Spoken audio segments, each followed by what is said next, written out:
పథకాలే కాదు, మహిళా vote bank కూడా ఒక సవాల్ కాబోతుందా జగన్మోహన్ రెడ్డి గారికి? ఎందుకు అంటే మొన్న ఆగస్టు 15వ తేదీకి ఒక ఏడాది అయితే పూర్తయింది ఉచిత బస్సు పథకం.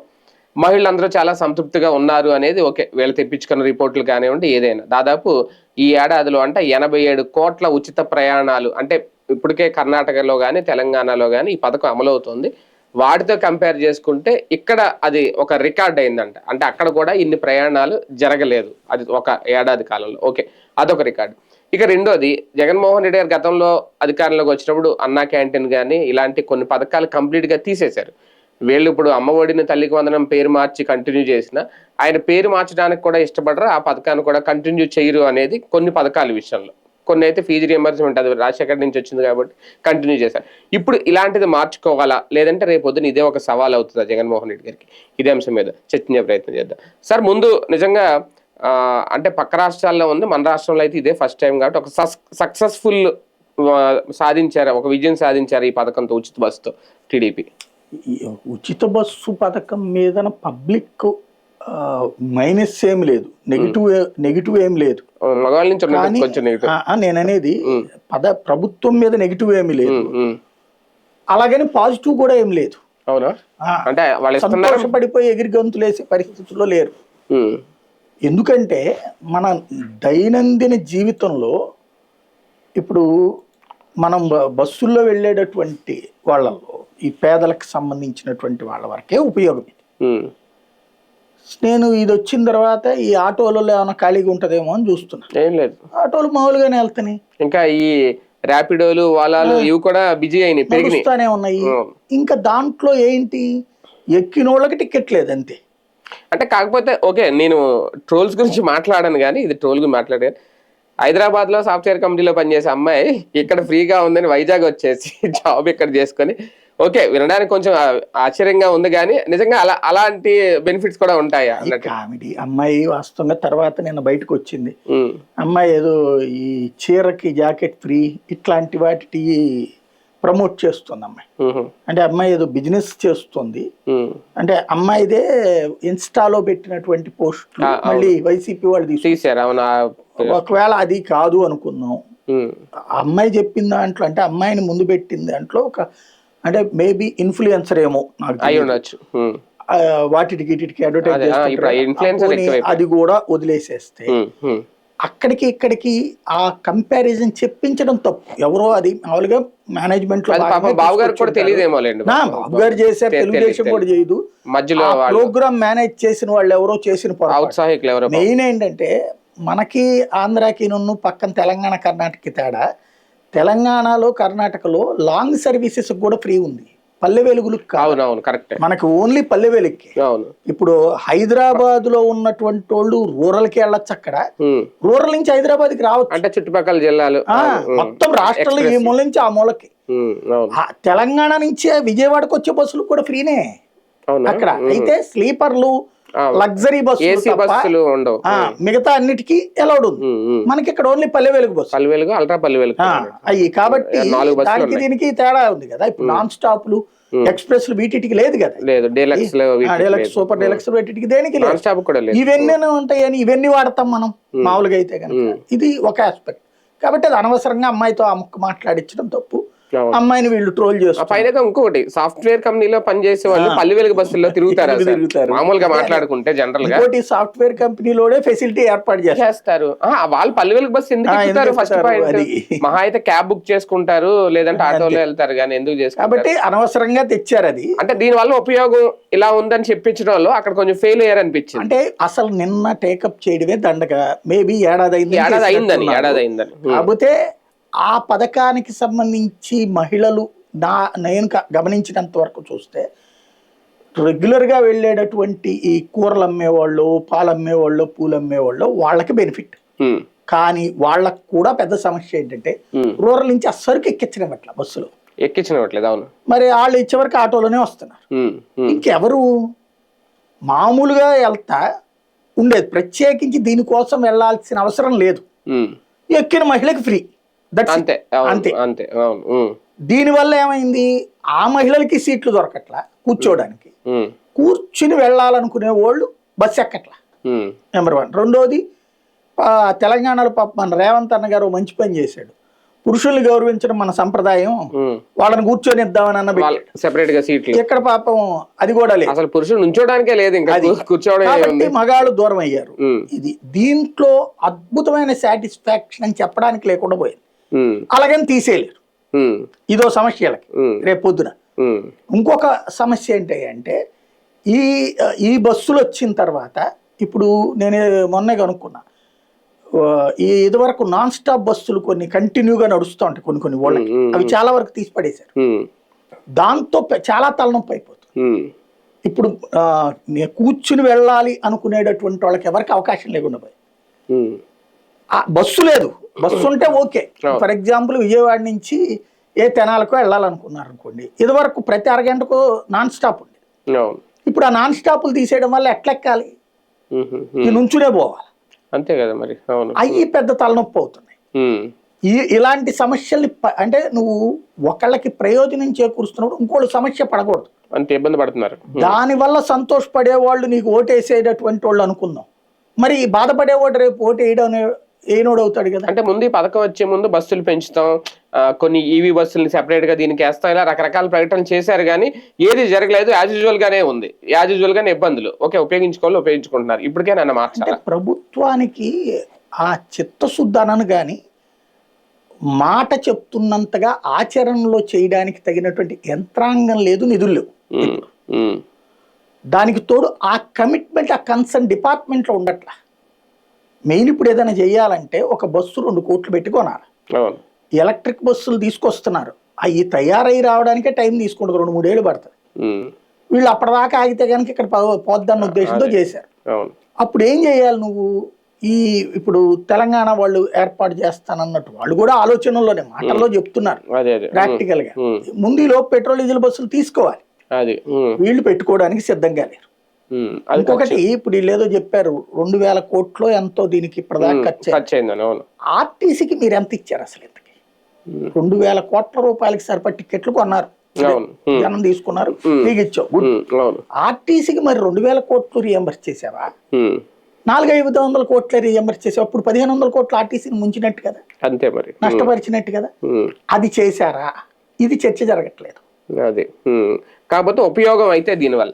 సార్ ఒకటి, లాస్ట్ టైం కూడా మనం 2-3 డిబేట్లు మీరు కూడా చెప్పారు, అన్నా క్యాంటీన్ కంటిన్యూ చేయలేకపోయాడు జగన్మోహన్ రెడ్డి ఇలాగా. ఇప్పుడు ఈ బస్సు పథకం అనేది ఆయన హయాంలో లేదు, వీళ్ళు పెట్టిందే. దీన్ని కంటిన్యూ చెయ్యాలా? మహిళలకు ఇప్పుడు అలవాటు పడ్డారు, లేదంటే చెయ్యకపోతే ఒక పథకం మేము కోల్పోయామనే వ్యతిరేకత ఏమన్నా ఉంటుందా? జగన్మోహన్ రెడ్డికి ఇది ఒక సవాల్ అవుతుంది. వస్తే కదా అధికారంలోకి చూడాల్సి.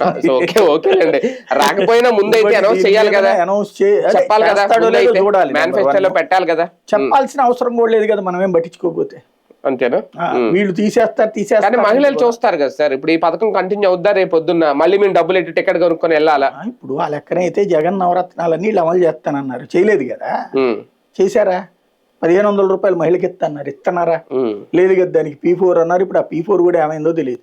పాప మార్గదర్శులు ఏమైపోయారు, ఆ తర్వాత కుటుంబాలు ఏమైపోయినాయో కూడా తెలియదు. అప్పుడు 10 లక్షలు అన్నారు, తర్వాత ఏమైందో తెలియదు, ఏమైపోయింది అంతే. పథకాలకు సంబంధించింది అనౌన్స్ చేయొచ్చు, చేయకపోవచ్చు. మేబీ నేనైతే తీయడు అనుకుంటున్నా. ఒకసారి నోటుకొచ్చిన ముద్దని తీయడు. అన్న క్యాంటీన్ ఎందుకు తీశారు అంటే అది చివరి 6 నెలల ముందే పెట్టారు. చివరి 6 నెలల ముందే పెట్టారు అంటే కంటిన్యూ చేయాలి కదా, ఒక 6 నెలల ముందు. అదేనేది 6 నెలల ముందు పెట్టినటువంటి టైంలో వీళ్ళ దానికి పోటీగా ఇప్పుడు వైసీపీ వాళ్ళు కూడా పెట్టారు అన్నారు. ఆళ్ళ రామకృష్ణారెడ్డి, రోజా, వీళ్ళ అదే అనేది అట్లాగే తెచ్చారు. అప్పుడు వాళ్ళు ఆపేశారు, ఇది ఆపేశారు. ఇంకోటి ఏంటంటే అప్పుడు చేతికి డబ్బులు వెళ్ళినాయి జనానికి, అక్కడికి వెళ్ళి తినాల్సిన నెసిటీ లేదు.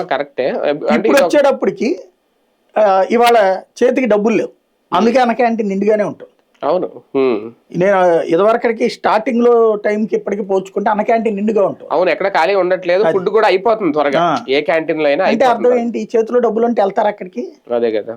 లేదు అంటే ఏంటి? ఆర్థిక పరిస్థితి సెట్ కావట్లేదు. ఇప్పుడు ఇది ఉందనుకోండి, మేబీ ఆర్టీసీ బస్సులు వాస్తవంగా ఆర్టీసీని ఒక సెటరైట్ చేసుకొచ్చే ప్రయత్నం ప్లాన్ చేసుకోవచ్చు కదా జగన్మోహన్ రెడ్డి. ఆ టైంలో దిగిపోయాడు. అది కంటిన్యూ అయ్యి ఉంటే కనుక అప్పుడు ఏది బస్సులు కూడా ఆర్డర్ ఇచ్చాడు కదా, 100 కొద్ది బస్సులు ఆర్డర్ ఇచ్చాడు. అవన్నీ సెటరైట్ అయ్యి ఉంటే అతనిది way of administration different. Bulk planning ఒకేసారి చేస్తాడు. ఒకేసారి 15 రాష్ట్ర వ్యాప్తంగా 1,35,000 ఉద్యోగాల లేదా అన్ని స్కూళ్ళ అన్ని హాస్పిటల్ ఎట్ ఏ టైం ఎవడన్నా అసలు అనుకుంటాడా అసలు ఆర్టీసీని ప్రభుత్వంలో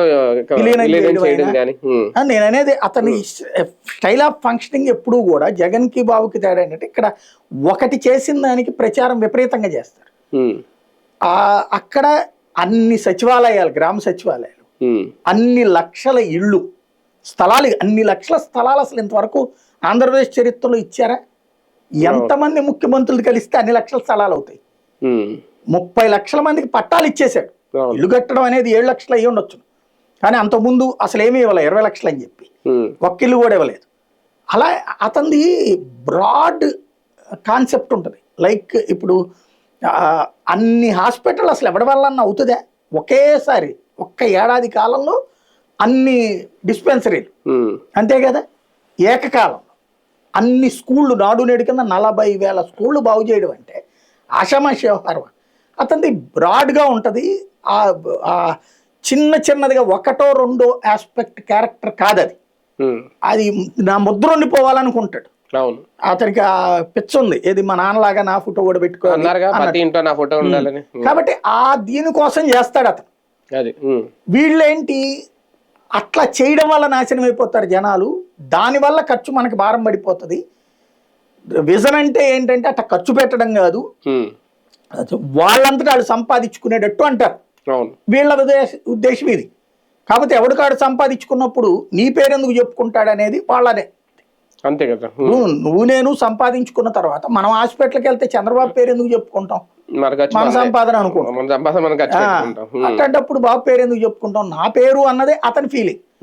వీళ్ళు నువ్వు సంపాదించుకుని నా పేరు చెప్పంటారు. అది తేడా ఇద్దరి మధ్యన. కానీ చంద్రబాబు నాయుడు గారు లాగా పేర్లు మార్చి పథకాలు కంటిన్యూ చేసే విషయంలో కొన్ని విషయాల్లో జగన్మోహన్ రెడ్డి గారు వదిలేస్తా ఉంటారు. అది దెబ్బైంది మొన్న అనేది. ఇప్పుడు ఏమి లేదబ్బా, మొన్న జరిగింది వెరీ సింపుల్.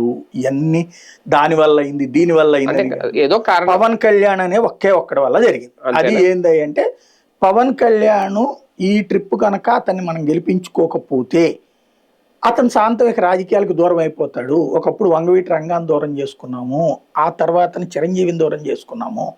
మన సామాజిక వర్గానికి ఒక బలమైనటువంటి ఇది లేదు. అటు కమ్మ సామాజిక వర్గానికి చంద్రబాబు నాయుడు ఉన్నాడు, రెడ్డి సామాజిక వర్గానికి జగన్మోహన్ రెడ్డి ఉన్నాడు. మన సామాజిక వర్గానికి ఒక బ్రాండ్ అంబాసిడర్ని పెట్టుకోకపోవడం మనం ఎంతకాలం చేసిన తప్పు అనేటటువంటిది కాపులలో వచ్చినటువంటి ఒక భారీ ఫీలింగే. చివరికి కాపు నేస్తం లాంటి పథకాలు తీసుకుని కాపులకు సంబంధించిన అనేక సంక్షేమ పథకాలు పొందినా కూడా ఇవన్నీ తీసుకున్నాం మనం కరెక్టే, కానీ మనోడిని కాపాడుకోవాల్సిన అవసరం ఉంది అని వాళ్ళు చేంజ్ చేయడం మాత్రమే ఇక్కడ ప్రధానం. అంతే. 21% ఉన్న కాపుల్లో ఓ రకంగా అంతకుముందు 6% వస్తే మొన్నటిసారి ఇంకొక 12% యాడ్ అయ్యారు. ఆ 12% జగన్మోహన్ రెడ్డికి తగ్గింది. ప్రాక్టికల్ గా చెప్పాలంటే అతను 10% తగ్గింది అతనికి, అంతే కదా. 2014 నాటికి ఉన్నటువంటిది 44.5%, 2019కి 49.5%, 2024కి 39.5%. అంటే ఒరిజినల్ తో పోల్చుకుంటే 5% తగ్గింది. 2019తో పోల్చుకుంటే 10% తగ్గింది. ఈ 10%లో కూడా మెయిన్ ఇష్యూ వల్ల కూడా ఇది పవన్ కళ్యాణ్ ఇంపాక్ట్ అంట. నేను 10% ఓట్లు అంటే టోటల్ గెలుపు పవన్ కళ్యాణ్ అన్న, కానీ ఈ షిఫ్ట్ అయిన 10% ఓట్లు ఏవైతే ఉన్నాయో that is because of Pawan Kalyan. ఈసారి కాపు సామాజిక వర్గం ఓన్ చేసుకోవడం. ఇప్పుడు చిరంజీవి పోటీ చేసినప్పుడు 18% ఓట్లు వచ్చినాయి. అదే తర్వాత పవన్ కళ్యాణ్కి 6 వచ్చింది. ఆ 12 తగ్గినాయి చూసారా? ఆ 12 మొన్నటిసారి ఓన్ చేసుకున్నారు. అది ఇక్కడ కారణం. అది తప్పించి జగన్ చేసిన పథకాల వల్ల అయితే 40% రాదు. ఇది అతని మీద తీవ్రమైన ప్రభుత్వ వ్యతిరేకత ఉంటే గనక. ప్రభుత్వ వ్యతిరేకత కాన్సెప్ట్ కాదు అక్కడ, ఓ రకంగా చెప్పాలి. సరే తిట్లు శాపనార్థాలు ఈ సెకండరీ పక్కన పెడదాం. ఓన్లీ పోల్ మేనేజ్మెంట్ లో వీళ్ళ ముగ్గురు మళ్ళీ కలవటం, మోడీ ఇంపాక్ట్ ఉంది, పవన్ కళ్యాణ్ ఇంపాక్ట్ ఉంది. ఈ రెండిటి వలన వచ్చిన ఫ్యాక్టర్ వీళ్ళకి యాడెడ్ అడ్వాంటేజ్. అంతేగాని ఈ స్కూళ్ళు కట్టారని ఓడిచ్చారా, లేకపోతే హాస్పిటల్ కట్టారని ఓడిచ్చారా, లేదంటే గనక అదేది ఇళ్ల స్థలాలు ఇచ్చారని ఓడించారా, ఏమని ఓడించారు? అంటే పథకాల ఎఫెక్ట్ ఒక 10-15% కూడా ఉండదా? పథకాల ఎఫెక్ట్ వల్ల ఓడిపోలేదు. పథకాల ఎఫెక్ట్ వల్ల అతనికి 40% ఓట్లు వచ్చినాయి. ఓడిపోయిన కారణం ఓన్లీ పొలిటికల్ రీజన్. అది ఎస్పెషల్లీ పవన్ కళ్యాణ్ బీజేపీ కలవటం, మోడీ ఇంపాక్ట్, పవన్ కళ్యాణ్ ఇంపాక్ట్. పవన్ కళ్యాణ్ మీద విపరీతమైన పాజిటివ్ అంటే సింపథెటిక్ ఇంపాక్ట్ పడింది. అతని మీద. 2019లో జగన్ మీద సింపథెటిక్ ఎఫెక్ట్ పడింది. ఎందుకని 2010 నుంచి కొట్టుకుంటున్నాడు. ఇంతవరకు ఛాన్స్ రాలేదు అతనికి, ప్రతిపక్షం ఇచ్చాం అయినా మళ్ళీ 23 మందిని దించేశారు. ఇది ఒక సింపతి ఫ్యాక్టర్ కూడా పనిచేసి, ప్లస్ అతను ఇచ్చిన నవరత్నాలు అనేటట్టు నవరత్నాలు చూసాను కూడా నేను అనుకున్నాను. జగన్కి ఇంతవరకు ఇట్లాగా రాజశేఖర రెడ్డి బిడ్డ ఇట్లాగ అన్యాయం అవుతున్నాడు అనేటటువంటి ఒక ఫీలింగ్, 23 మంది ఎమ్మెల్యేలు తీసేసిన ఈ ఫీలింగ్ కూడా నెక్స్ట్ ట్రిప్ కూడా అతను ఓడిస్తే ఇక అయిపోతాడు అతను అని ఎలా అయితే 19లో గెలిపించారు గొంపగొత్తగా, ఈసారి కూడా ఓడితే గనక ఇక తొక్కేస్తారు అతన్ని అనే కసికొద్దేశారు. మొన్న పవన్ కళ్యాణ్కి అంతే, తొక్కేస్తారని కసికొద్దేశారు కాపులు. అప్పుడు రెడ్లు వేస్తే మన కాపులు. అంటే ఇప్పుడు జగన్ కూటమితోనే పోటీ పడాలి అంతే, ఇంకా పథకాల్లోనూ కూటమిగా చేస్తారా ఎట్లా అన్న దాని మీద డిపెండ్ అయ్యింది. వీళ్ళైతే కూటమిగా వెళ్ళాలనుకుంటున్నారు, బట్ చివరికి వచ్చేటప్పటికి సీట్ల దగ్గర తేడా ఉంటుంది కదా. ఇప్పుడు వాళ్ళ ఫర్ ఎగ్జాంపుల్ నితిన్ నవీన్ 5 రోజుల పాటు కూర్చుంటున్నాడు, వాళ్ళు ఖచ్చితంగా బేరం ఎక్కువ ఆడతారు. బీజేపీ బేరం అనేది చాలా స్ట్రాంగ్ గా ఉంటుంది, జనసేన బేరం స్ట్రాంగ్ గానే ఉంటుంది. ఇప్పుడే అసెంబ్లీకి కూడా రాలేదు పవన్ కళ్యాణ్, జ్వరం అంటున్నారు. ఓకే, జ్వరం అయ్యి ఉండొచ్చును గాక, కానీ 30% సీట్లు అన్న పాయింట్ చాలా స్ట్రాంగ్ గా వెళ్తుంది. ఇప్పుడు ఆయన సంతృప్తి పరచడానికి కాబట్టి ఇప్పుడు అర్జెంట్ గా ఇవాళ నాగబాబుకి ఎందుకు ఇది ఇచ్చేశారు, ఆయన్ని సంతృప్తి పరచడానికే కదా అనుకుంటున్నాను నేనైతే. సంథింగ్ వెనకాల ఏదో జరుగుతుంది. 30% కూడా కావాలనే పట్టుపడుతున్నాడు, ఎందుకంటే స్థానిక ఎన్నికలు 30% ఇవ్వకపోతే కనుక జనసేనకు ఉంటుంది. ఇవన్నీ ఉంటాయి రేపు పొద్దున ఫ్యాక్టర్స్, ప్రతిదీ ఎఫెక్ట్ ఉంటుంది. రైట్, చూద్దాం. మొత్తానికి జగన్మోహన్ రెడ్డి గారు ఆలోచన మార్చుకోవాలా లేదంటే కూటమితో యుద్ధానికి సిద్ధం కావాలా, ఈ ఎంతవరకు పథకాల ప్రభావం రేపు పొద్దున గెలిపోవటం ముందే సెట్ చేస్తుంది, వేచి చూద్దాం.